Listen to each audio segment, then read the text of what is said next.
and we're going to take a break from the news today. Quite frankly, I'd prefer not to talk about dog rape on today's episode. So instead, we have a first-time guest on the show. Please welcome Cole Netscape of the music-based podcast Marvelous. Cole, welcome to the show. Hi, happy to be here. Thank you guys so much for having me on. Our pleasure.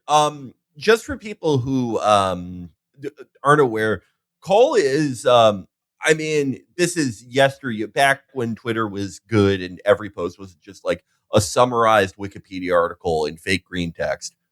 Cole was one of the funniest posters, but also the cause of so many controversies. I remember every day when I followed you, I would see like usually for some reason teenagers in Brazil screenshotting your posts. Your posts that were like, you would have a post about how like the Luke Cage show was bad, and a Brazilian who was born in 2009 would be like, let's kill him. I think more than anyone on the internet, my race has become a subject of much contention, and it's kind of fascinating. And I hope to maybe dispel this a little bit by talking about some Michael. Yeah. Well, that is what we were talking about today. We were talking about the recently released biopic, Michael, about international pop icon Michael Jackson. Now, I was interested in seeing this movie because like it's been very successful. And I think it's in conversation with a number of other music biopics that have been released lately. And like, I think it's fascinating because we've seen the movie now, and I find it fascinating because, like, to me, it's part and parcel of like a moment in which like the dominant strain in American culture right now seems to be nostalgia, and nostalgia at all costs. And that's where I want to start with this movie. I wish we had a critic for that. I'm sorry. Here's my review, very simply, of the Michael Jackson biopic, Michael. Before he gets on stage to perform, Michael has to remember exactly one half of his life.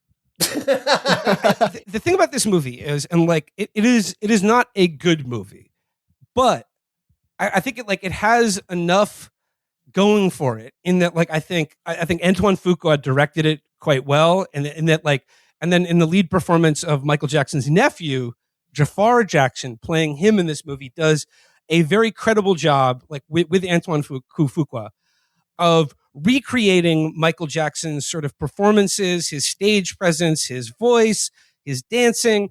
And I think it does it well enough that this will, like, I think convincingly to most people, establish this as a kind of definitive portrait of Michael Jackson's life and legacy. And by the way, my favorite part of the movie was at the very end when, like, after it fades to black, it just says his story continues.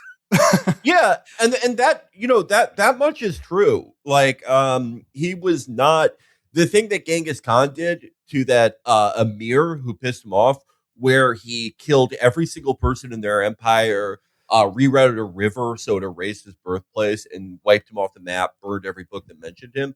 That did not happen to Michael Jackson or his family. I found this movie, I don't know, illuminating. It's terrible. Like, don't get me wrong. It is horrendous. I walked away not even sure if I really like music anymore. It portrays Michael Jackson as a sort of like asexual angel or alien that was sent to Earth to, fix all of our problems with song, which, looking at the state of the world, mission failed. You didn't do that. You fucked it up. I'm sorry. But I do think it did do something for me that no other Michael Jackson related media has done, which is I finally got to see him through the eyes of people who like say he never did anything like weird or bad.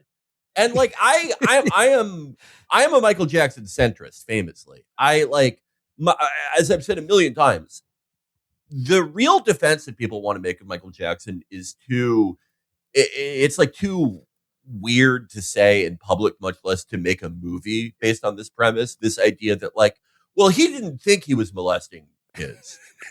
You know, you can't, like, you definitely cannot make a movie based on, outside of France, you can't make a movie where that's the moral. In his head, he's 12. Yeah, except, but like, this is how the people who are like, he was a big kid. This is how, like, there are tens of millions. I would say the people who think he never did anything weird or fucked up, they outnumber the rest of us on this planet. Yeah. And this is how they see him. I mean, look, I would have done a way different movie. There are so many interesting things they could have done that they just refused to. But this would be pretty controversial. But my postscript would be like every ethnic group has like these pedophiles where they're like, he was good, regular whites, Jerry Lee Lewis, Jewish people. We don't even have enough time to name all of ours. Every like white group gets them. But it would be like, like black people finally got this financially dominant pedophile that they can support. And it would be like, it would be in Gary, Indiana, when they're growing up, they witness like a young Harvey Weinstein like doing his thing. And they're like, I wish we could do that. And it's about Joe Jackson trying to create that. I mean, again, that might even be more controversial than the he didn't think he was doing anything wrong movie. But it would at least be a new angle. But overall, I walked away understanding more, which is never a bad thing. I think this movie, like, I saw this movie as being very much in conversation, as I said, with a number of other, like, the big music biopics, like the Baz Luhrmann Elvis movie or the Timothy Chalamet Complete Unknown Bob Dylan movie.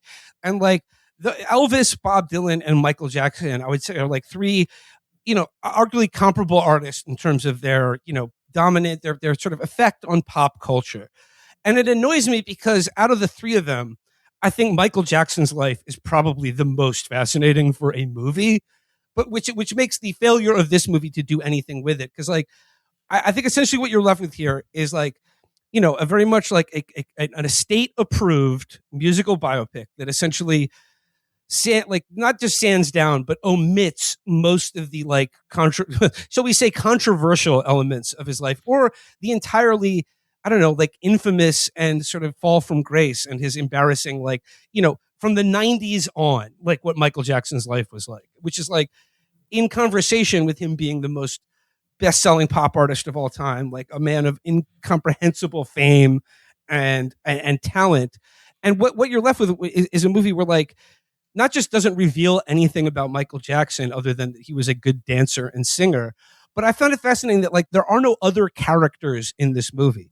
This is a movie in which, I mean, I think it's telling about Michael Jackson's life that, like, the two most human relationships that he has in this movie and that are barely portrayed are with his lawyer and his bodyguard. I'm glad you mentioned him, because when you said there are no other characters, I was going to say, what about the guy who was always wearing stupid hats and flowers? I had to check and make sure that wasn't Macklemore. I had to look at the cast list because I was like, is that fucking Macklemore?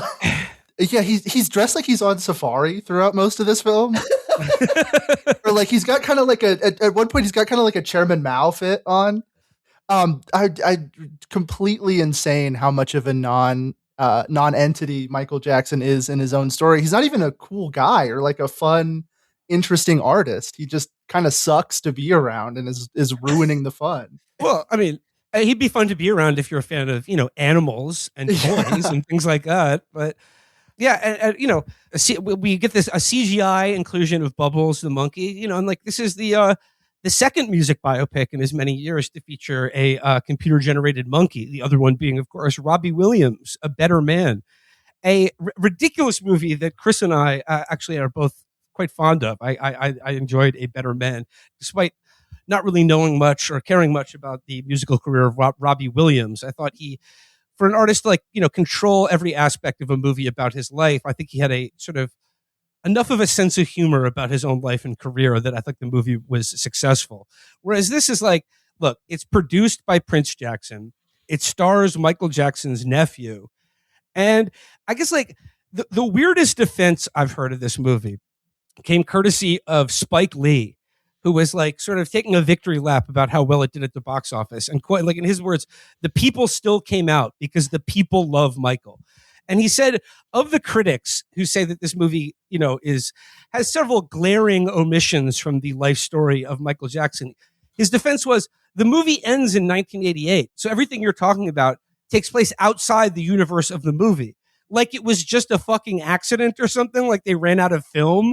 And that wasn't a very deliberate artistic choice to like I said, remove like, the 90s to 2000s era of Michael Jackson when he was like, a sort of ghoulish and ridiculous figure who was largely associated with the abuse of children. It is like if you made a Matrix movie where it's just like Thomas Anderson, it's just about him trying to get the job at the computer company he worked for. And people are like, this like sucked. It didn't really like show us anything. We didn't know, like, why does this exist? And you were like, it's about him getting the job before the stuff in the Matrix happens. Well, okay, yeah, that doesn't mean it should exist. You in fact, one could argue that you took out one of the most important things in any story, which is conflict or events at all. Any event, anything besides like Michael Jackson watching a shitty little TV and going like, huh, what if I made a song about how gangs are bad? Ooh, I'm watching Dracula. What if I danced like a vampire? He seems like a real simpleton. Apparently, the original treatment for this film was going to open on the police like raiding his house and him kind of flashing back through his life, which would have been insane, especially if it was shot like another Antoine Fuqua film, which was the SWAT scene in Training Day. You just have the pepper spray cans rolling down the marble staircase, and MJ just like, maybe some cut up lines of Coke on a Scarface table next to like a box of Pampers. Oh yeah, it's like the mansion raid scene in Belly. He's doing that thing where he puts his finger on the barrel of the gun, but it actually like melts the gun. He's like Dr. Manhattan. But Cole, what would you say of this movie's portrayal of Michael Jackson as a musician or like a musical artist? Like, how do you think it like portrays like his rise to fame? And like, like I said, I think the movie did a pretty credible job of at least portraying like the highlights of the movie are recreations of famous performances he gave, like at the Motown anniversary. Those are the highlights of the movie. But like, what about everything in between it? Because like, as we said, like he's not really a character in this movie. Yeah. He remains a cipher. It's weird. Like Jafar Jackson is technically good at all of the elements of like recreating Michael Jackson on a screen. He looks like Michael. He mostly nails the voice. He has like the mannerisms of this weird stunted man child.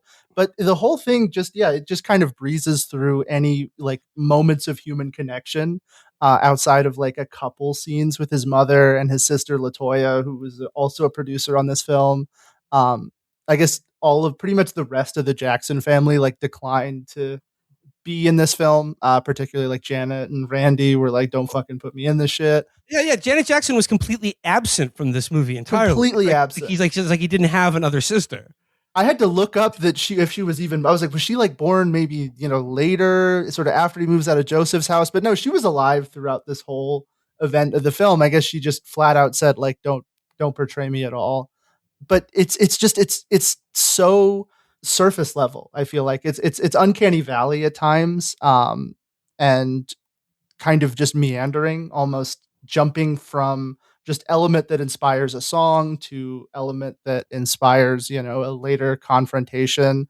Kind of the only moments with any pathos are the scenes where he butts heads with Joseph, who is basically the devil in this movie. I mean, he was. I thought he wasn't nearly satanic enough. Yeah. Cole or Felix, do either of you remember the made-for-TV movie about Michael Jackson that was on in the 90s? No, I wasn't alive. Okay. All right. Well, I remember in that movie, Joe Jackson being much more abusive and frightening in that movie. They did kind of have to nerf his power level. Yeah. It's like there's one scene of him whipping Michael with a belt. Joe Jackson is played by Coleman Domingo here. And again, I thought he was good as like a very just like a typically evil showbiz parent who's like clearly like living all his dreams through his kids and has this like psychotic need to control like his cash cow, which is like the one son who is a superstar, and then, God, can you imagine how annoying it would have been to have been like any of the other members of the Jackson 5? or like anyone in the family, like all that singing and shit. Like, can you like stop it? That is okay. I'm glad you brought that up. I obviously don't think they portray Joe Jackson in like a positive light. No, yeah. I was sort of interested because I did see some comments before. I did think it would be funny if they had like a morally ambiguous thing where it's like, well, he beat his kids with like pots and pans and shit and like made them sleep in doghouses, but he did it for mute because he loves music so much. I was expecting something as weird as that, but really what we got is sort of the same thing we get with everything else in this movie, which is an incredibly flattened portrayal. You know, it is, you don't even get the sense that he's doing this because he's greedy or vainglorious. It's his programming, I guess. He might as well be doing this because he loves music so much. The thing that I think is weird as like a counterweight to that is, okay, so this movie starts off basically with Michael Jackson as like a 5-year-old. And, we follow him until the Pepsi incident into his 20s. The unstated, or maybe actually kind of stated premise of the middle and ending parts of this movie is like, isn't it great that there are so many like amazing people in the music business that could save Michael Jackson from these people's dad? Because there's no conflicts there. That's what I think is so weird. Like this could be an amazing story about this guy who comes from this fucked up, like horrifying family where there's just like the dad is tyrannical and then goes into like the most exploitative business on earth. But instead, it's just like every music person is like, I exist to serve you, Michael. And the only thing that's stopping me from helping you is that I'm afraid of Joe Jackson. That was so funny. They have like all these like elderly music executives like Barry Gordy Jackson in it. The Ren's and it's like was not even like everyone. They're like the family that owns Seagram's. They're like these guys who run like they're on like the Council for Foreign Relations. They're billionaires. They're meeting with Nixon. And they're like, we can't have a contract dispute with Joe Jackson because he might spank us. Like a 65-year-old white guy. Yeah. Yeah. It's like you could just call the cops on him. You could just literally say like he stole all this stuff. You know, it's you have all the power in this sequence. Yeah, that belt that he's hitting me with, he stole it from me. Yeah, I would say like how come Joe Jackson isn't like the emperor of the universe? If his everyone Joe, like, are they trying to keep Joe Jackson from going to the White House because he would just go up to Gerald Ford and be like, "I'm in charge now.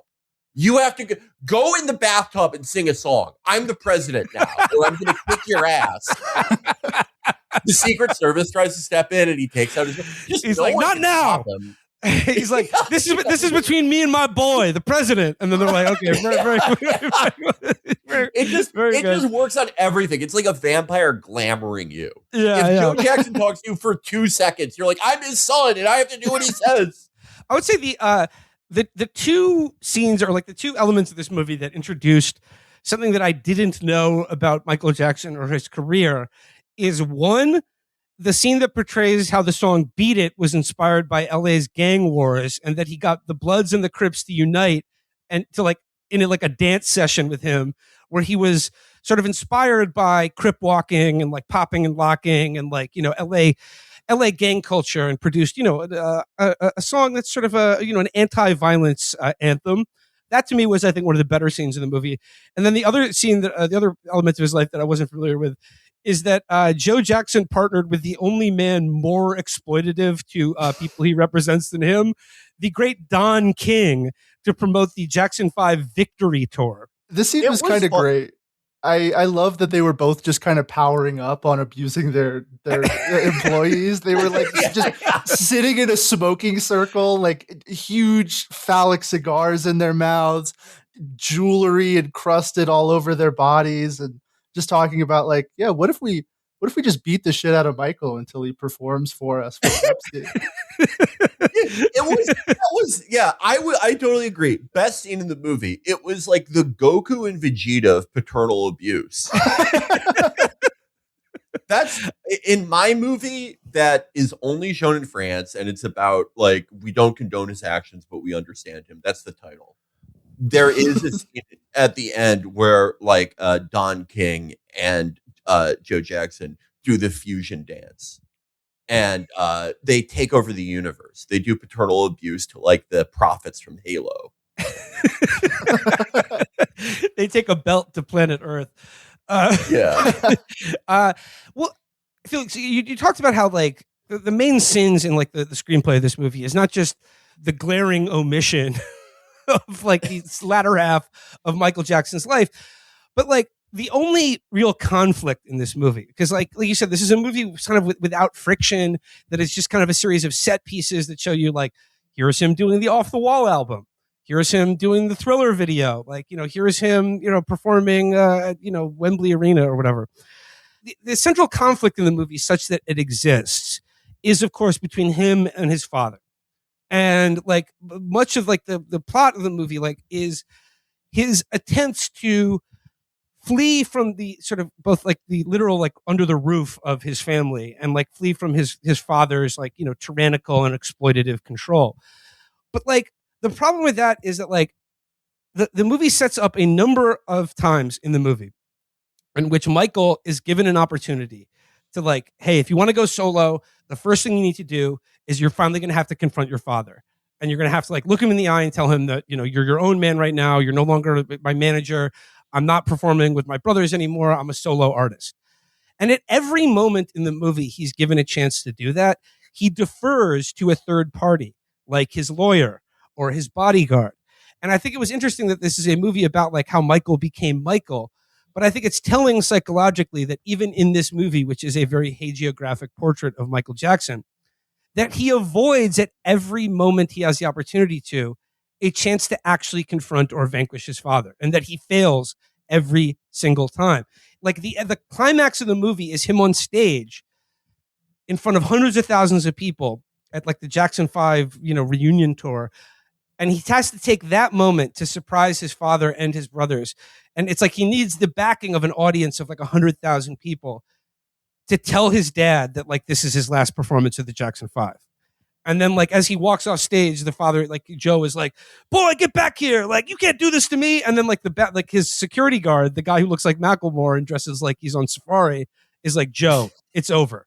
And like to me, it's like, here's this guy who is in this like psychologically stunted, like emotionally and psychologically stunted sort of permanent childhood. Like that he never went through like adolescence or puberty, like intellectually or emotionally. And at the end of the movie, like the climax is someone else telling his dad that it's over. Right. That is a great point, because I am not like diminishing the immense psychological and physical abuse that Jackson and really his entire family suffered. But the way this movie portrays it, you kind of go like, okay, well, what the fuck is up with him that his brothers are like, don't live with their mom anymore and are like going out in the world and like, they start dating and they don't, they do things besides play shoots and ladders with the chimpanzee. It's weird. You almost the Michael that they show you here, you almost want to like shake him and be like, grow the fuck up. At one point, oh my God, there's such an awkward scene. And granted, it's probably intended to be seen that way, but where Randy, I think it's Randy, is off just about to go get some pussy, and Michael's like, do you want to play Twister with me?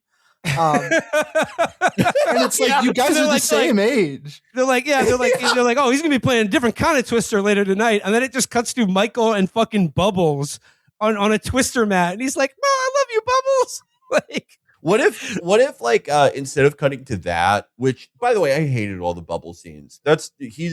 Michael Jackson, the worst thing he did was torturing Chimp, was breaking primate law. I'm just kidding. There are other bad things. But instead of cutting to that horrible scene, they cut to the other brother playing. He literally just is playing a different version of Twister with a girl. They're playing like the twister that you hook up to a hose. They're like, oh, that was fun. I'm glad we didn't play the normal twister that my freak asexual alien brother brought us. Chris, a factoid from the producer here. Bubbles, the chimp, is still alive and is living in an ape sanctuary in Florida. But you know what? Like, do you think that other chimps think of him as like a Holocaust survivor? No, they think he's gay. Yeah.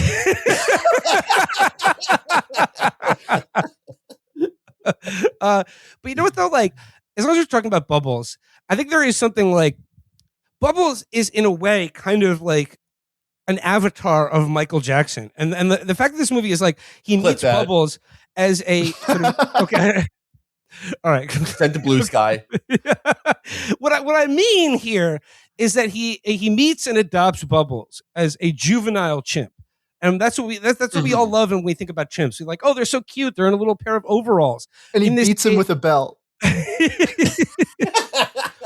But the fact that like the movie, like we never see Bubbles, or like I never saw Bubbles with Michael Jackson as an adult chimp. And we've talked about this on the show before, but like when chimps become adults, they become monstrous. Like they become frightening to look at and like very dangerous as well. So like I view it as like, you know, a projection of his need to like stay in this like perfect extended adolescence. And the fact that his pet eventually grew up and then was never seen again, I think is a sort of psychologically an interesting tell here. It would be such a cool scene if we got like the 35-year-old Michael and he's like, you want to play Twister? And then Bubbles is just like, nah, I'm going to go fuck on another chimp. Cool idea for a scene is that Bubbles, he's about to do the thing that Travis the chimp did. But then Michael has like a flashback to Joe beating him. And he's like, oh my God, I know. And then he just starts abusing Bubbles the same way that Joe abused him. And he's like, oh, there's a reason that he did this. It works. That is, I mean, it is weird that it kind of playing off that the abuse does kind of stop. And I don't know if that's true to life, but like Joe's villainy kind of tapers off once they get this huge, ugly Tudor mansion. He's still like verbally abusive and kind of threatening and imposing, but like there really was enough time for Michael to nut the fuck up and at least in the logic of this movie, like leave like the rest of his family. That's what I kept thinking. Like, I don't know enough about Michael Jackson to say that like, you know, who knows? But like the way this movie shows, he's just like, he's able to tell this like 24-year-old, oh, if you don't let me exploit you, I'll be really disappointed in you. And you're instead of going, okay, then like hire a lawyer. What is he gonna do? Is he gonna like beat up the lawyer? Yeah. But you are supposed to go, oh, I can really see how he's like torn. No, I can't. No, it's like, again, if they told the actual story, whatever it is, it would have been an improvement on this. This is like a de-dramatization of the actual story. I wonder if the reason for that is because, I mean, it's weird because you would think that like showing more of the abuse would make Michael more innately sympathetic. But I wonder if like going that deep into it would make it necessary to talk about the weirdness of his latter life. And because this is such a sequestered, weird product that is like, it is like prefabricated for those TikTok and Instagram pages that just show you clips of a movie with an AI voice telling you what happened in ASL or ESL. But telling you what happened like it's an actual event. Yeah. That is the reason they flattened his character and his abuse so much. Or maybe they thought it would make him too freakish. I don't know. But in either event, you just want to be like, you're a grown fucking man. Like, well, Felix, you get it together. It's like his bodyguard suggests that like the way to get Joe out of his life is to hire a lawyer. And then he does. And then with like Miles Teller plays his lawyer. And I guess he's technically a character, but he's in about 3 scenes. And like, there's really no characterization at all.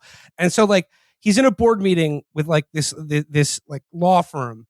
And like Miles Teller like connects with him, and then he's like, I want to talk to this guy alone. He's my guy. And then he's like, Michael, what can I do for you? And he's like, fire my dad and fire him immediately. So then like he sends a fax to Joe Jackson being like, effective immediately, like you were terminated as Michael's manager. And then Joe's like, what the hell is this? But then Michael doesn't move out of his house. He's like still living there. And then it's his mom, played by Nia Long, in a totally thankless role, where it's like, it is sad to like have Nia Long in a movie now where she's just like some fucking housefrau who's just like exists to just love her son, and that's it.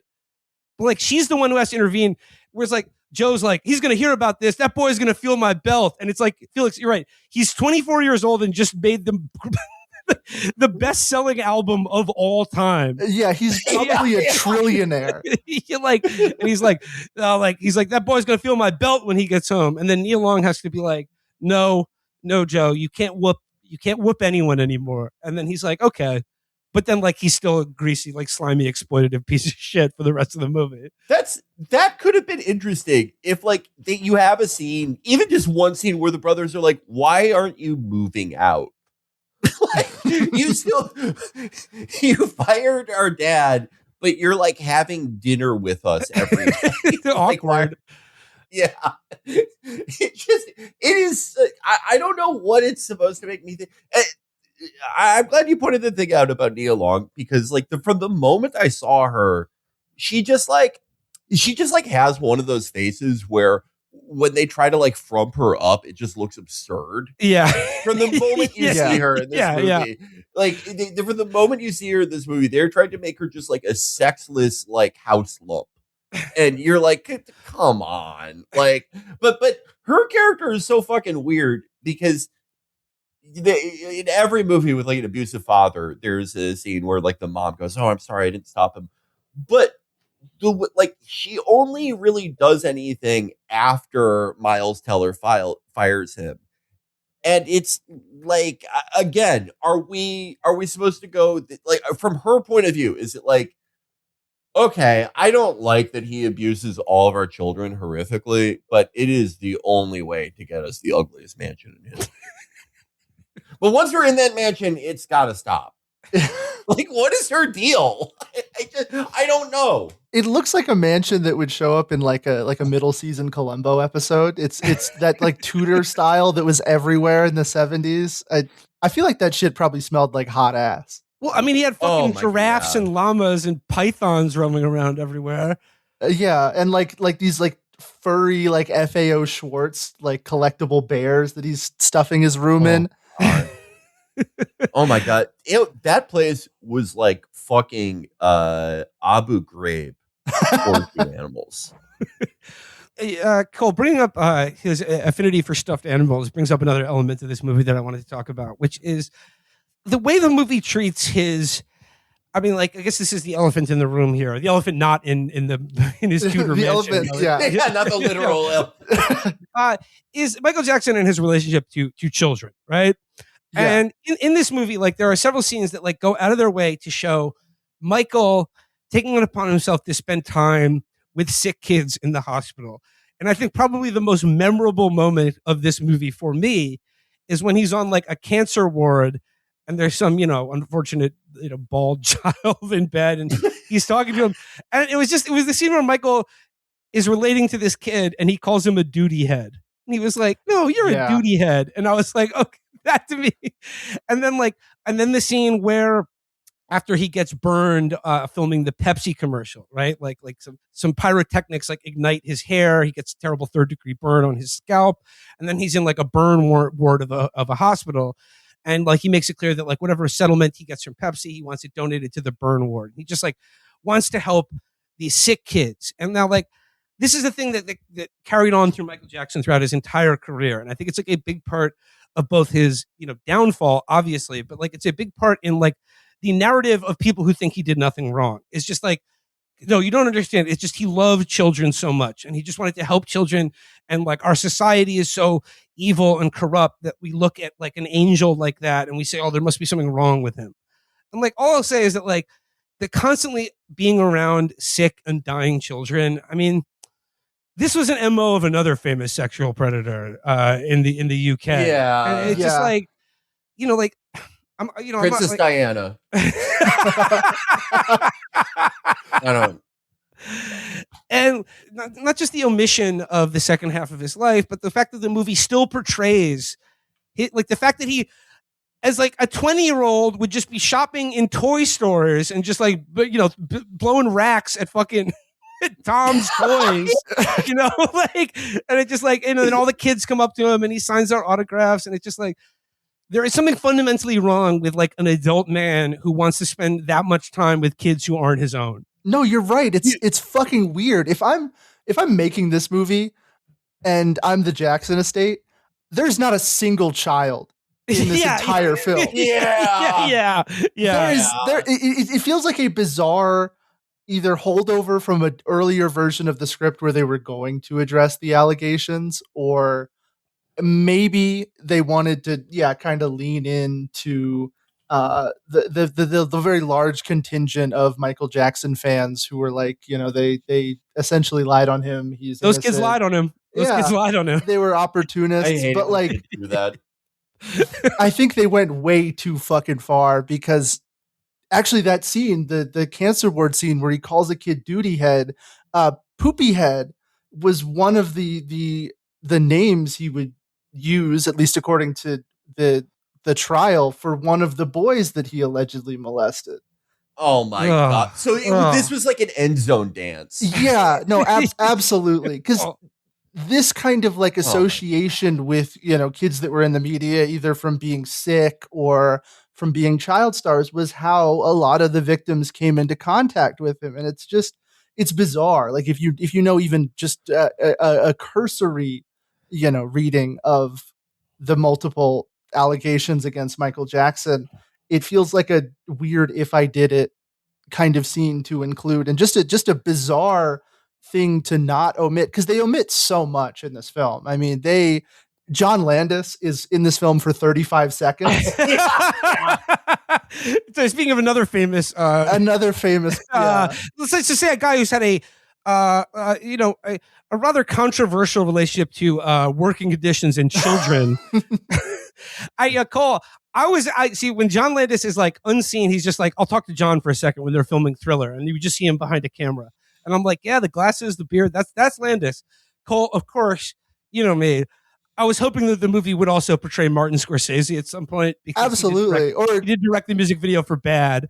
At the very least, next to John, you have like a one of the many child actors in this film portraying Max. He's got the rainbow hair. But yeah, it is insane that this film glosses over the one Michael Jackson music video that's beloved that wasn't directed by a guy who beheaded several child actors.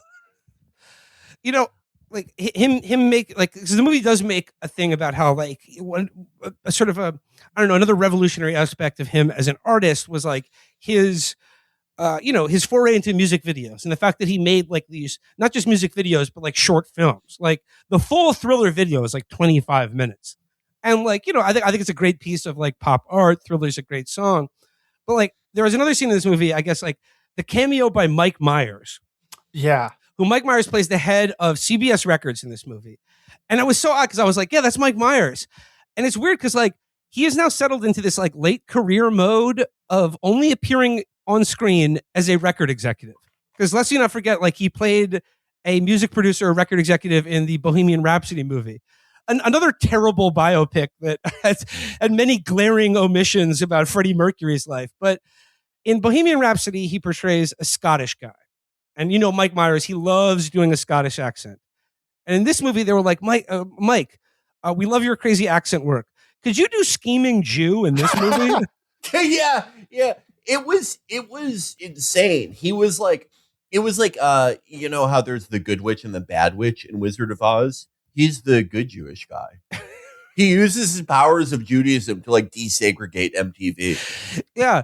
It's an insane scene. It's insane. Like, Miles Teller and Michael Jackson come into his office and are like complaining that MTV won't play his videos. And Mike Myers goes, well, maybe they have a sugar now for him being black because it's scary. And then Miles Teller is like, well, that's bad, don't you think? And Mike Myers basically goes, oh, I never thought about it that way. You ring me up that putz at MTV. Listen, buddy, there's going to be no more Hanukkah if you don't desegregate the network. Thanks for giving me that idea, both of you.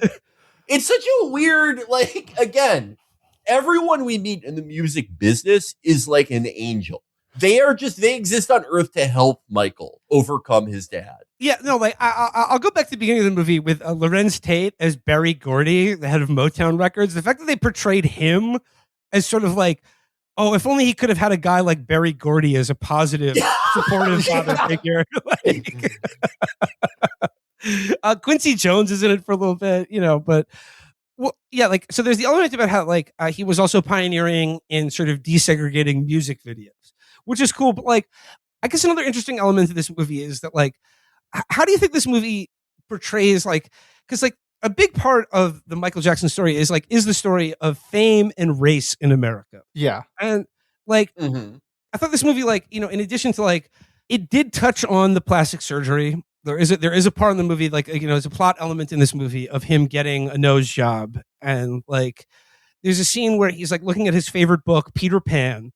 And he's obsessed with like the images, the illustrations of Peter Pan, who has like, this is kind of another If I Did It kind of petite, nice nose. Yeah. Like a petite, like little like nose. And like his kind of obsession with that. And like, also like, I don't know, like as a way of kind of, I read it as a way of kind of like him trying to separate himself from his father because he couldn't do it in reality. So like he has to make himself look different than his father.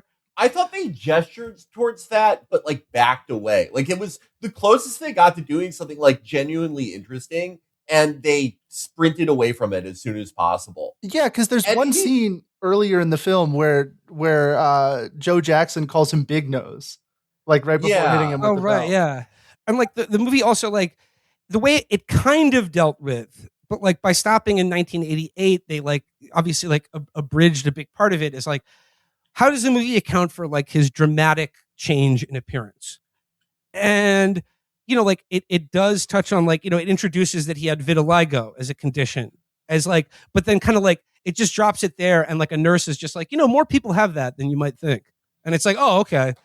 They sort of introduced that without really announcing it as a way to kind of explain away like his radical shift in appearance to like looking like a sort of ghoulish elderly white woman, or looking like Laura Flynn Boyle or something. Like, yeah, it's kind of strange. I feel like they were working backwards. Because Michael Jackson towards the end of his life felt like a very deracialized figure.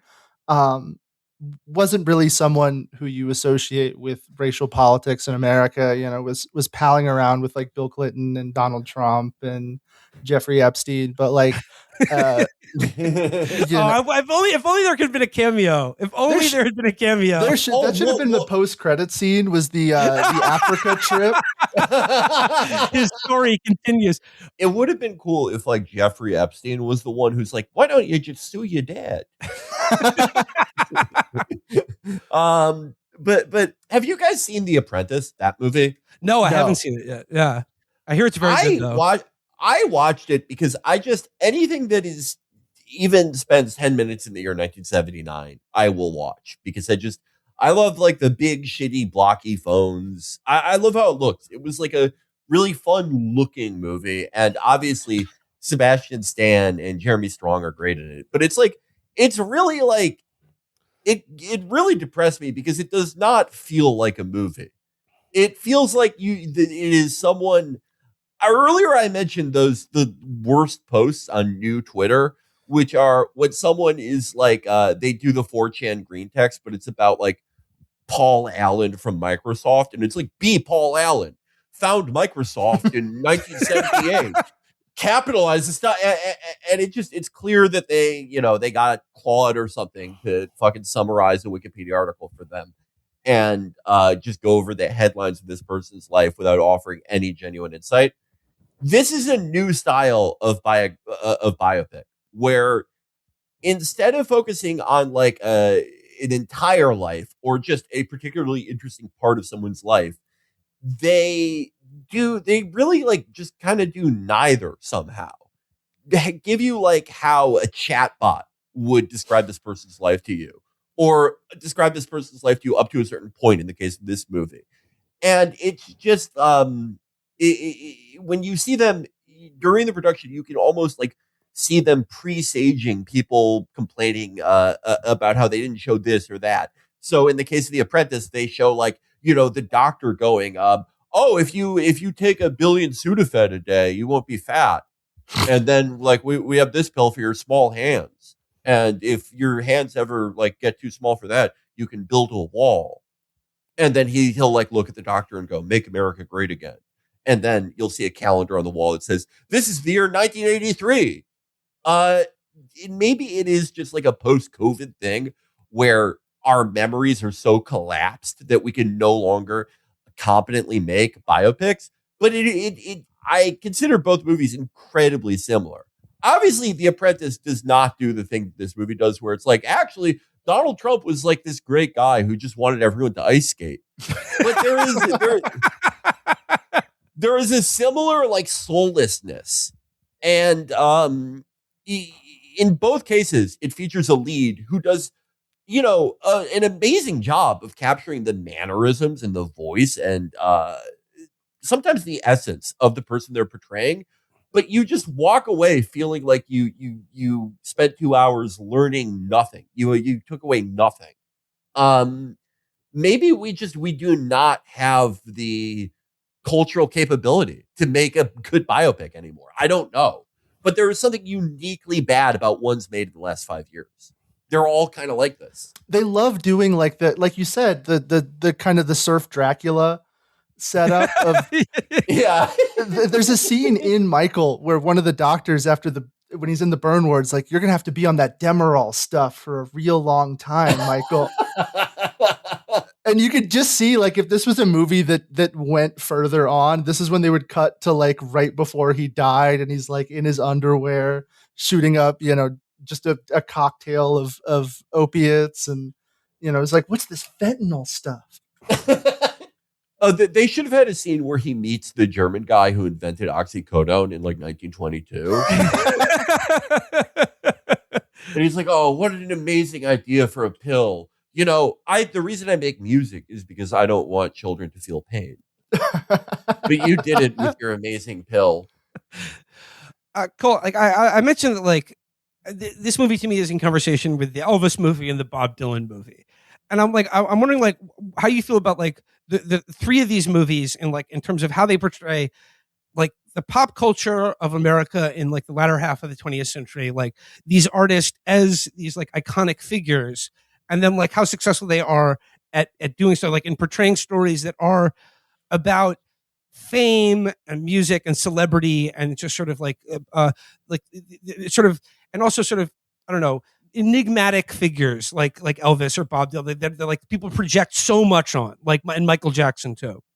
I love the Elvis movie. I think I'm kind of mixed on the Bob Dylan movie, but I loved the Elvis movie, particularly because of how much context it gives you about that kind of landscape that Elvis operated in. You know, you get a lot of scenes of him just kind of talking to Little Richard and being like, you know, is it okay if I steal all your songs and make all this profit from them? And he's like, go white boy. But this movie, the Michael movie, doesn't do a good job of that at all. I mean, there's so much that is missed. I mean, kind of him being close friends with Paul McCartney, and then stealing the Beatles' whole catalog. Stealing the Beatles' whole catalog later. His kind of rivalry and struggle to break into the black charts. You get like literally one montage of him, his record soaring up the charts and then dethroning the Beatles. But like, there was a lot of work that went into that. You know, you didn't really have black artists at number one in the way that you had before Michael, especially not to the degree where they were, you know, dethroning acts like the Beatles coming off their, you know, legendary run. And it's just so odd that they didn't try. I mean, maybe they just couldn't, but they should have tried to, I think, include more just scenes where other musical acts are mentioned, because it is kind of like ends up being like a walled garden where only the Jacksons exist. There's nothing outside of the Jacksons. Yeah. And like I think it's fascinating because like by abridging the story what it did, like you have a story that does touch on like fame, race, talent, American pop culture, but it ends and it's all a dream. Whereas if it had kept going another decade or two, it would be a fucking nightmare. And I think like that's where the interest in the story is about like how literally like physically and emotionally distorting that kind of scrutiny or like what of what fame on that level really does to you. And I think like you got a little of that in the Elvis movie because like, you know, it was a whole life story. And my only critique of the Elvis movie, which I also very much enjoyed, is that there should have been a lot more of like Austin Butler, like fat as shit and strung out. Absolutely. Yeah. That fat suit that they show for a second there is phenomenal. It's bizarre. It really is, because they throw a shot at Prince early on in the movie. The Jacksons are residing by the pool in these weird, like sexless 70s swimsuits, and all just Jackson's talking about his inspiration, and he says, you know, I need to catch this inspiration before God gives it to Prince. And it's like, in reality, that fight was so much more intense.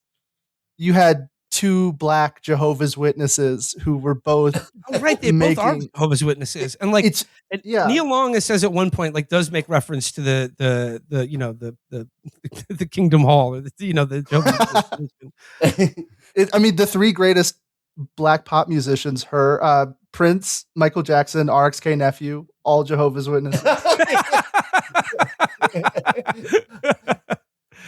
We need the RXK Nephew movie sooner rather than later. He can star in it himself. Oh yeah, and the big the big emotional scene is his uncle stealing his copy of GTA San Andreas. Oh man, yeah, you do like the frame story is him talking to Slitherman.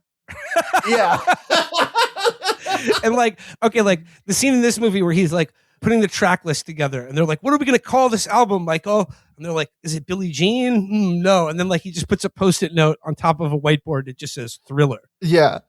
It's like that, but in the RXK Nephew movie, he's like, what if I cook crack that tastes like oxtails? And he's just like, he's shoving it up. Yeah, the sticky note just says American terrorist. Yeah. Okay. We would be in the movie because we'd be like, oh, Michael, what if you, RXK Nephew, what if you make a song about John Fetterman? And that's where the movie ends. Like, that's the movie ending before the Pepsi incident, or right after the Pepsi incident. Because what did he got banned from like Bandcamp for that? some weird. I think music. it was like DistroKid or something. DistroKid. Yeah, that was it. Yeah. I was really happy that he did that song, but I always felt bad about that. But also, I do think that if they were going to ban him for making that song about John Fetterman, his days on that platform may have been numbered anyway.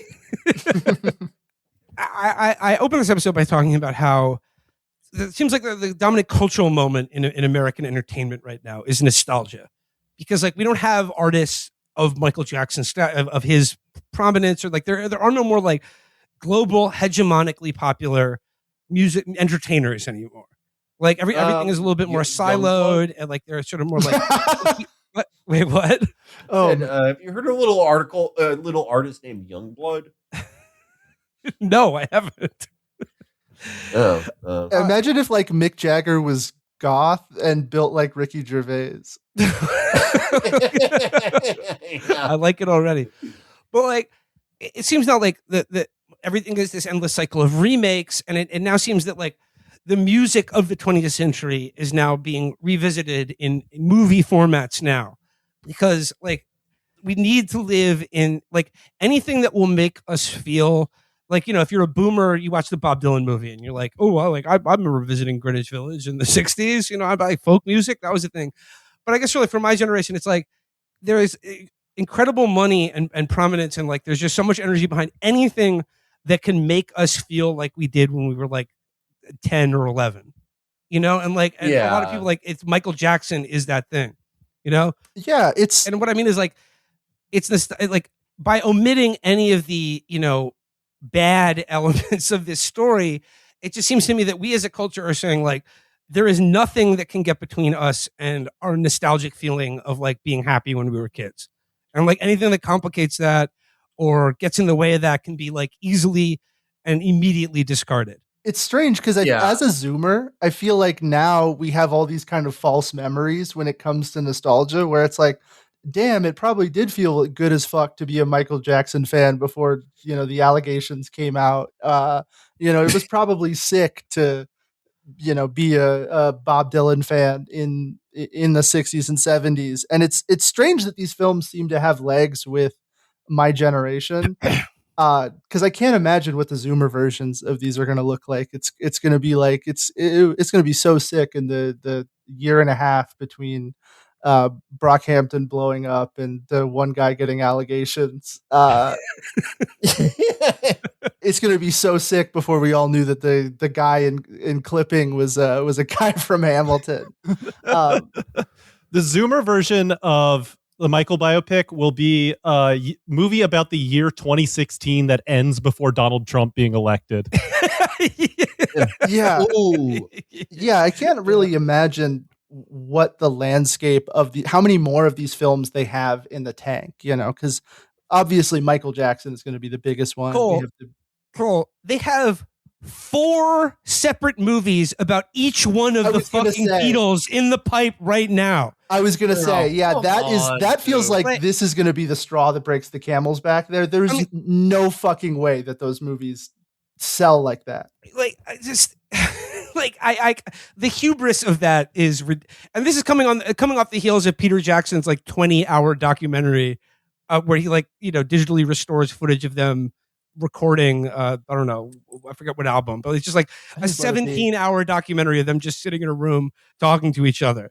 I am also moderately entertained that the only reason we haven't gotten a Madonna biopic right now is her insistence that she is going to write and direct it herself, and that Ooh. continues be delaying the project. I did want to ask you guys, so this movie has made like $250 million so far, and I bet we'll top out even higher than that. You said that it ends with there is more to the Michael story. No, it says his story continues. His Yeah. story continues. Do you think that they will be able to prevent themselves from making a sequel to this movie given the amount of money that it's Yes. made? Yes. There's Yes, no more. quite easily. Okay. I The can only see way they- them. The only way they could make a sequel to this movie is if it was a prequel, and they were like, "What was Michael Jackson's life from about 0 to 4?" It would be It all takes place in Gary, Indiana. it would be interesting because as someone who's listened to a lot of Michael Jackson music, like everything after the 90s is so forgettable. Like, It's really bad. Like he made some. yeah, Cole. I remember watching the premiere of the Michael Jackson music video, Black or White, after the Super Bowl. I remember watching that with my dad, and we were both just thinking, "What the fuck is this shit?" Like, I don't know if you were like, there's like a 10-minute sequence in that little short film of him like dancing in an abandoned alley and like smashing up a cop car, and like, you know, he's like anger dancing and like destroying a car like the bonus game in Street Fighter 2. it's bizarre because after that, I mean, there's like at least that one I feel like is one of the songs that you sometimes hear on oldies radio with the white rap verse taken out, the terrible kind of post Vanilla Ice white rap. But like, who the fuck is going to listen to singles off of Scream? And like, Yeah. or do you guys remember the mild controversy around his song that had anti-Semitic lyrics? Oh yeah, Yeah, yeah, he's like- okay. yeah. That reminds me. So in that song, he says "Jew me, sue me." In this movie, though, maybe they're showing that he thought Jewing someone was a positive because he Jewed MTV into these things. I think he drops the hard K in that song. Really? I think so. In like Maybe the he thought that- original, because they had to censor the lyrics. That was kind of the beginning of his falling out with Sony. Okay, I think. I take it back. Maybe there is some room to do a sequel to this movie. That would be a great way to reintroduce the Mike Myers character. Is just have him freaking the fuck out. Yeah. That is Okay, that is one of the funniest things about like Michael Jackson revisionism, both by like old people and now younger people, is this idea that like he was completely framed on all of this weird shit because he was such a strong advocate for Palestine, which is like I was alive during his life. That was like you can probably find like 5 seconds of him ever talking about that. Like I don't know what to tell you. Yeah, he was about as much of an advocate for anything as he was in the brief sequence that we get of him being like, we gotta put the guns down, y'all. Like it was Yeah. it was these really tepid statements. Oh God, the baby dangling too. Like that is Oh, another yeah. scene that you could include Yeah. in this hypothetical Oh, sequel. the Martin Bashir interview where he crawls into a tree. Oh right, yeah, where he was going up against, because Louis Theroux was the other director who was trying to work on that project. Should have worked with Louis. He should have, yeah. I don't like what Louis Theroux did in those hotel rooms, but The 60 Minutes Ed Bradley interview that Chris Rock famously talked about in his stand-up, where he was like, I'm done with Michael. He was like, Michael, he did that in 2004, and he was like, it's a testament to how good Michael is that we spotted him one kid. But like he was like, two is too many. And he talked about in the Ed Bradley interview, it's like Ed Bradley's he's like teeing him up with like the easiest softball. And he's like, Michael, do you think it's appropriate for a grown man to sleep in bed with a boy who's not his son? And Michael just goes, yes. It's just like, come on. Like, come on.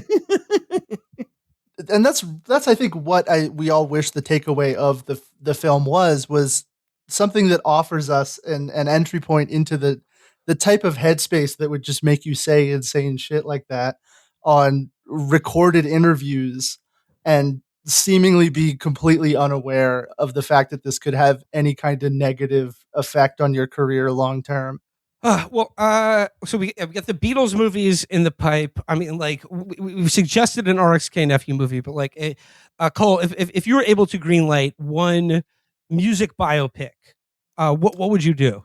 Oh man, that's a tough one. I think outside of like a Prince one, because they're gonna have to do a Prince one at some point. It would be interesting to do one on someone who has like an actual interesting kind of career, because so many of these movies, it's just like, yeah, they studied music, they had middling success at it, and then from there, they blew up once their one single found an audience. But I think if I had to kind of correlate between a movie that people would go see and someone who has an interesting backstory, would just be like Cher or ABBA come to mind. Particularly maybe ABBA being, a Nazi science experiment. So maybe you could get like late period Quentin Tarantino with it. Wait a second, I wasn't familiar with that part of ABBA's story. They were a Nazi science experiment. Oh yeah, the one of the members of ABBA comes from like when the Nazis were kind of pairing off SS members with like breedable women. Oh, like Joy Division, another famous like Joy Division. Yeah. They came out of that program. Wow. I would really like to see like a Bohemian Rhapsody style movie about like any of the nerdcore rappers, any of the popular ones, like MC Chris or someone like that, and just like play it totally straight and treat them like how this movie treats Michael Jackson, where they are the biggest celebrities on the planet. And it's it's played totally straight. Like they can't go anywhere without being mobbed. Nerdcore, just from the years 2004 to 2006, it was the most important thing on the planet. Ooh, actually, based on what you said, I'm going to have to change my answer to MF Doom movie made entirely by white people. Okay. Well, Cole, you found the writer for the movie. Yeah, no, I think that movie would do billions at the box office. They would, like this film, there would be singing and dancing, minus a couple of words by the audience.